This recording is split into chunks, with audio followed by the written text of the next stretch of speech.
Lecture week number 13.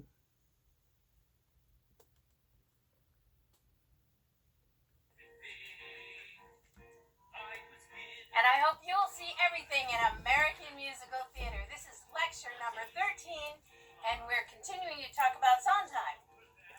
What you're listening to right now is Pacific Overtures, written by Stephen Sondheim. They came and where they went, I was part of the event. I was someone in a dream. In 1976, during the celebration of the country's bicentennial, Stephen Sondheim and Hal Prince were exploring the dark side of American imperialism in Pacific Overtures. This show was set in 19th century Japan. John Weidman's story was told by an all-male Asian cast, and it was all done in kabuki style. Very risky, very artistic, wonderful theater. I was only 10. I see men and matting. Some are old, some chatting. If it happened, I was there. I saw everything. I was someone in a tree. Tell them what I see. Some of them have gold on their coats. One of them It was a daring, courageous thing that they had done, and they were extremely proud of it. And it was a huge success from the artist's perspective. Commercially, not so much. The reviewers didn't like it. It was a flop. But even now, as we look back at it, and people produce it still now, in the long run, it was a success. Throughout the 1970s, Sondheim and Prince defied the optimistic conventions of the musical. Theatrical nostalgia had turned bitter in their production of Follies, which was an operetta scored.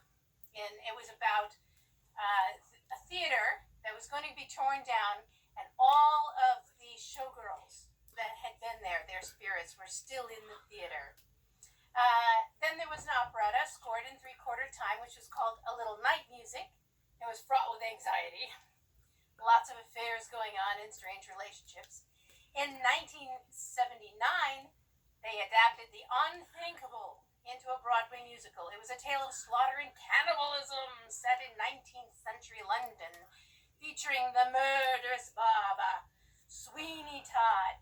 You might have seen the Johnny Depp movie, but if you didn't see Angela Lansbury and Len Cariou on Broadway, you missed something. I thought it would be fun to take you there a little bit. If you haven't seen it, you can see the movie. I'm sure it's on Netflix or YouTube or somewhere. And their goal was to see if they could scare a contemporary audience the same way that movies can scare you. I think they did a pretty good job, and I loved it. I thought the music really carried the characters and really took us places that we hadn't been before. Feel that scariness. But then the tale of Sweeney Todd. His skin was pale and his eye was odd. He shaved the faces of gentlemen who never thereafter were heard of again. He trod a path that few have trod. It's Sweeney Todd, the demon barber of Fleet Street.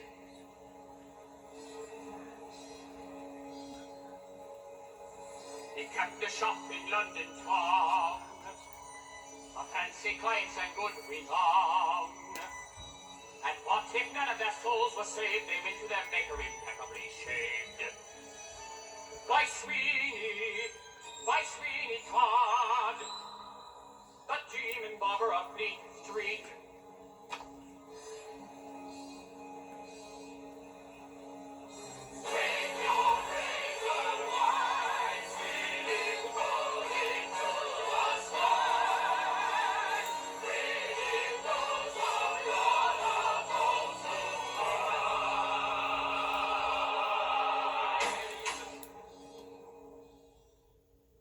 Scary, huh?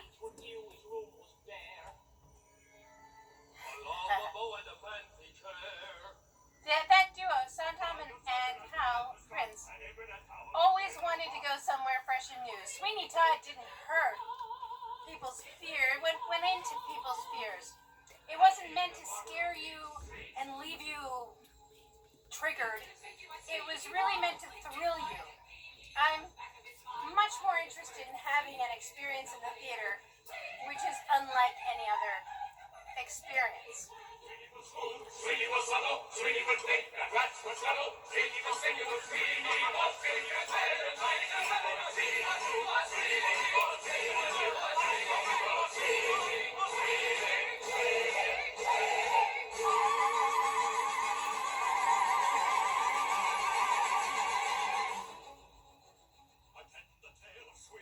Sweeney Todd is the grisly tale of a barber, falsely convicted of a crime, who returns to London seeking revenge.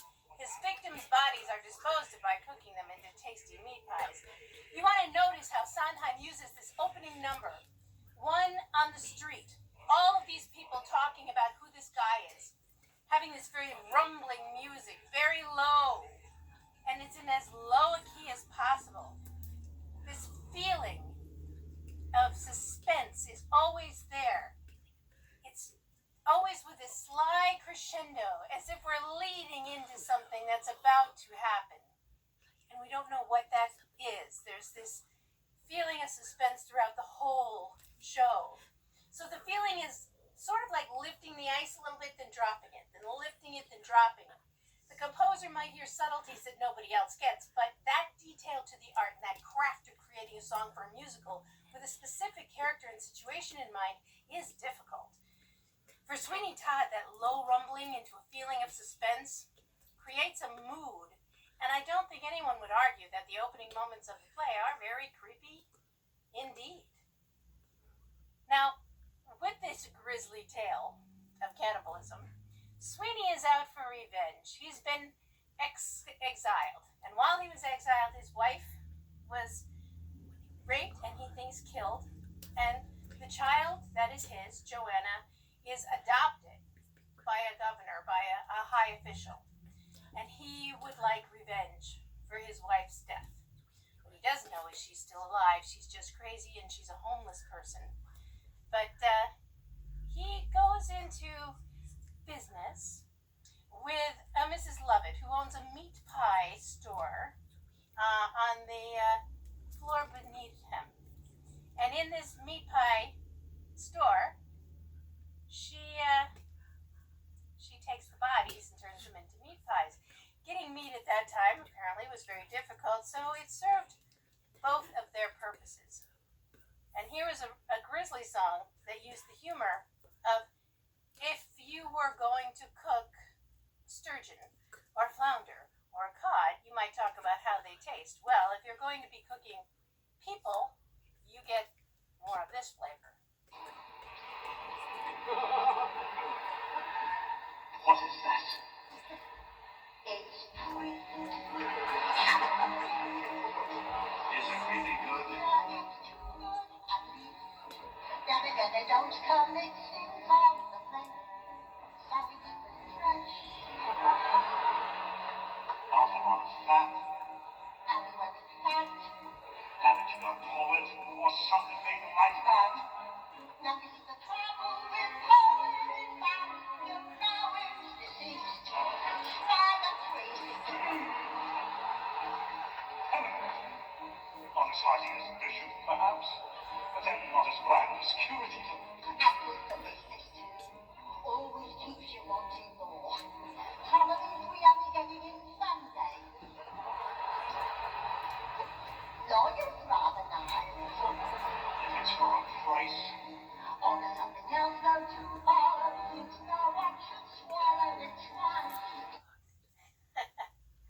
All jokes about people's professions and what they might taste like. The last line of the first act of Bond's play, which is what they used as the material for Sweeney Todd. Bond wrote a play called Sweeney Todd. It was also a penny dreadful in London long before that. The last line of that first act in Bond's play, as they fall into each other's arms with laughter, and Stephen Sondheim thought, oh, this is the moment to sing about. And what they're laughing at then, and I thought, they're laughing at the prospect of what people taste like, which is perfect for a horror movie. Can you smell it? I notice how well it's been graced. Set top praise. Now this may be a bit stringy, but then of course it's fiddle player. No, this isn't fiddle player. It's piccolo player. How can you tell? It's piping hot. Then blow on it first.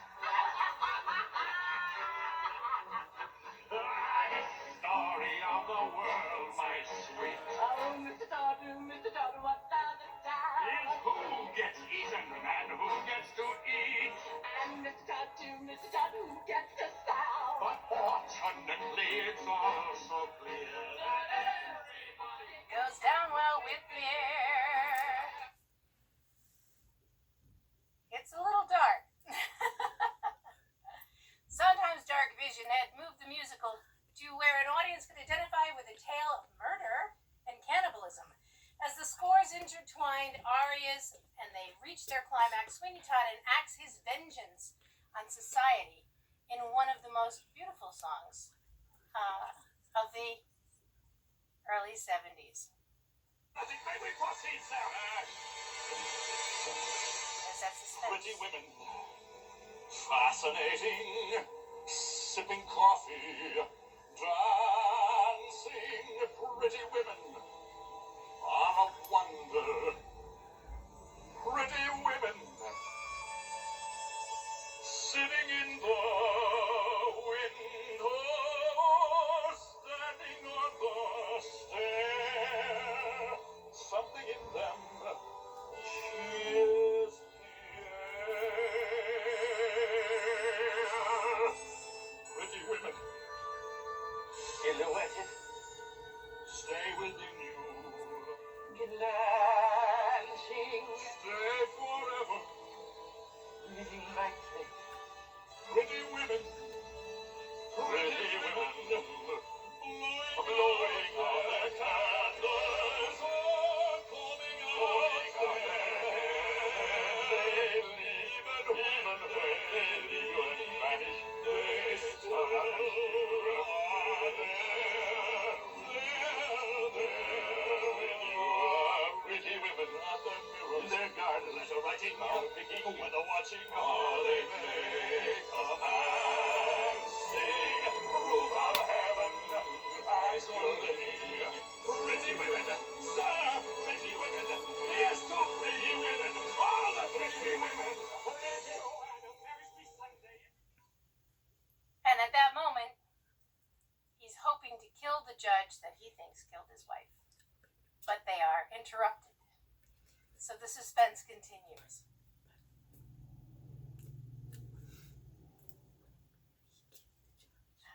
Here we are.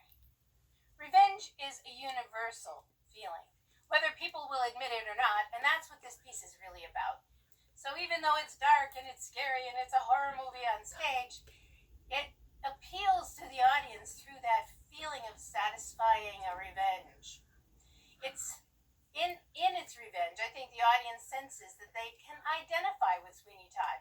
Musicals have always tried to keep the dark side of the culture out of the frame.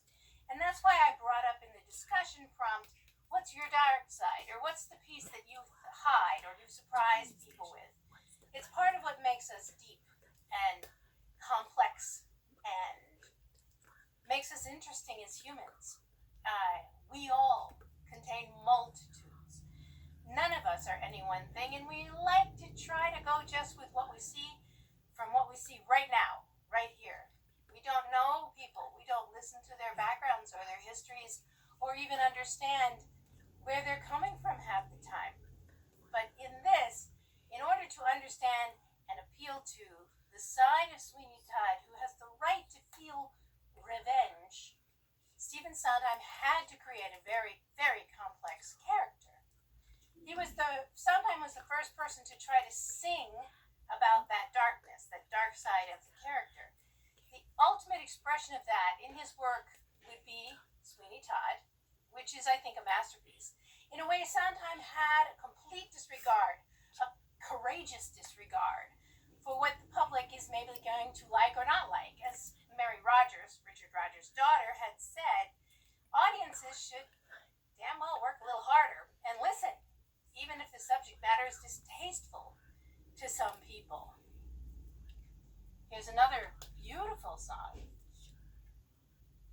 from Sweeney Todd, just to give you a little bit more of the flavor. You got the organ, they use that Phantom of the Opera with Andrew Lloyd Webber. You get a little bit of the scariness in there.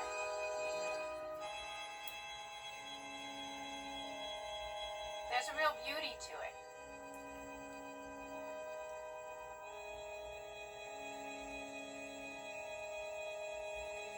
Almost church-like, really.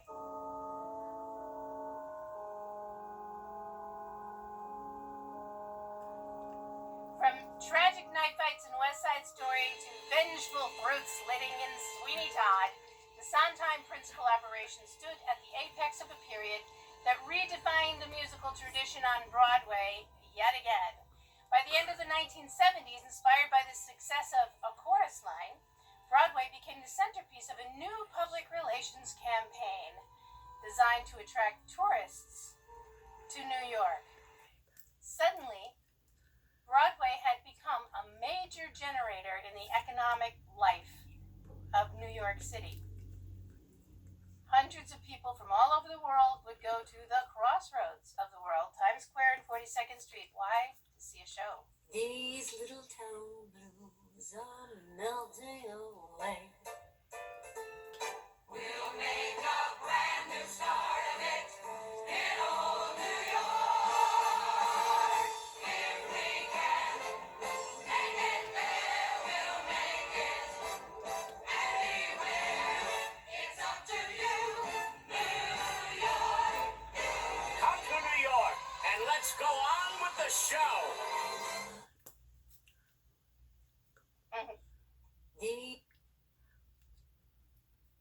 There were commercials, I Love New York commercials on that showed bits and pieces of all of the different Broadway shows, from Cats to A Chorus Line to Follies, and all of the singers and the people representing New York in the commercials were all Broadway actors.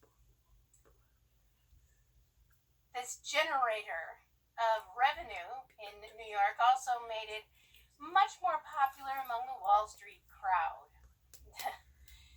It became the centerpiece of this new public relations campaign designed to attract tourists to New York. Increasingly, the tourist trade had dominated Broadway, favoring revivals and nostalgic entertainment for the people who were coming in from out of town.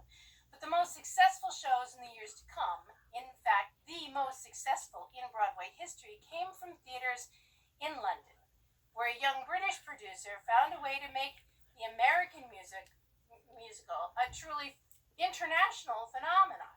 Andrew Lloyd Webber. Now remember, Europe had a subsidized system, so he could develop his pieces under a subsidy and produce it on the west side of London and be able to fix it and change it without as much financial risk, maybe even half the financial risk. And once it was set, he would then bring it to Broadway. Stephen Sondheim did not have that kind of benefit. He had to make sure his work worked financially right off the bat.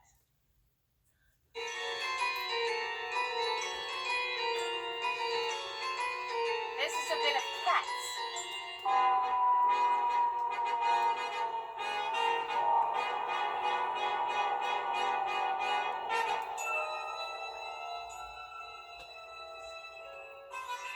Cats played for so long that pretty much anybody that you know who's done theater has done Cats at one point or another.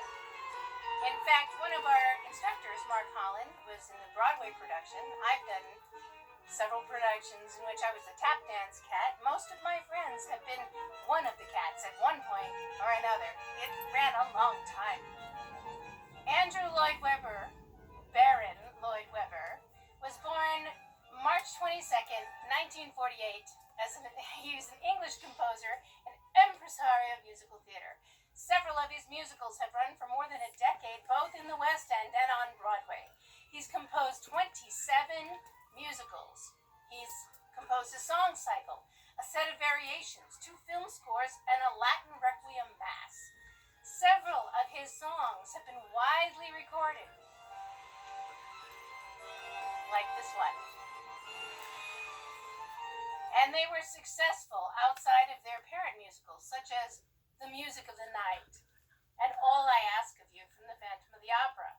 I Don't Know How to Love Him from Jesus Christ Superstar, Don't Cry for Me, Argentina from Evita, Any Dream Will Do from Joseph and the Amazing Technicolor Dreamcoat, and of course Memory from Cats. In 2001, the New York Times referred to him as the most commercially successful composer in history. The Daily Telegraph ranked him the 5th most powerful person in British culture. In 2008, with lyricist Don Black writing, Andrew more or less single-handedly reinvented the musical, is what he thought. Now, mind you, he single-handedly reinvented the musical using a European subsidized system for the arts that we can only hope for and we can only wish for here in America. Once you set the piece in Europe, it's much easier to bring it to Broadway, where you already know it's going to work. It's already pleased audiences over here.